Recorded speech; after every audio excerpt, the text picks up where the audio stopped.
Hello செல்ல பிள்ளைங்களா, எல்லோரும் எப்படி இருக்கீங்க? எல்லோரும் நல்லா இருக்க இறைவனை வேண்டிக்கிறேன். இன்றைக்கி மதிய உணவு என்னன்னு பார்த்தீங்கன்னா, சுட சுட சாதம், மத்தி மீன் குழம்பு, சின்ன வெங்காயம்லாம் போட்டு மாங்காய் போட்டு வச்சுருக்கிறேன். அப்புறம் கொஞ்சம் மத்தி மீனும் பாம்ப்ளேட்ரு என் பேரனுக்காக கொஞ்சம் வறுத்து வச்சுருக்கிறேன்.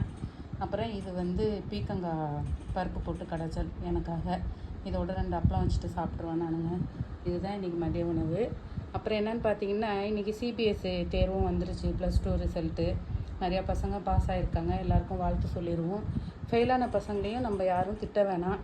பேரண்ட்ஸ்கிட்ட தயவுசெய்து வேண்டி கேட்டுக்கிறது என்னென்னா, ஃபெயில் ஆகிட்டாங்க, மார்க்கு கம்மியாகிட்டாங்கன்னு பிள்ளைங்களை திட்டாதீங்க.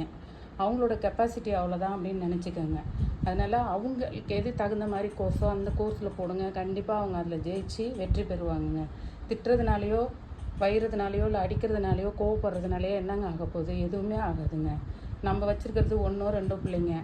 அதில் ஏதாவது ஒரு பிள்ளைங்களுக்கு ஏதோ ஒன்று ஆயிடுச்சுன்னா நம்மளால் தாங்க முடியுமாங்க? அதனால் பேரண்ட்ஸ்கிட்டலாம் விரும்பி கேட்டுக்கிறது என்னென்னா, வேண்டியும் கேட்டுக்கிறேன், தயவு செய்து உங்கள் பிள்ளைகளை ஃபெயில் ஆகிட்டாங்க, மார்க் கம்மியாயிட்டாங்க அப்படின்னு திட்டாதீங்க. டாக்டருக்கு தான் படிக்கணும் அப்படின்றது இல்லை. எத்தனையோ கோர்ஸ்லாம் நல்ல கோர்ஸ் இருக்குது. அதெல்லாம் எடுத்து படித்தாலும் நம்ம பிள்ளைங்க மேலே வந்துடுவாங்கன்ற நம்பிக்கையை பிள்ளைங்க மேலே வைங்க. வாழ்க வளர்க. பாய் பிள்ளைகளை.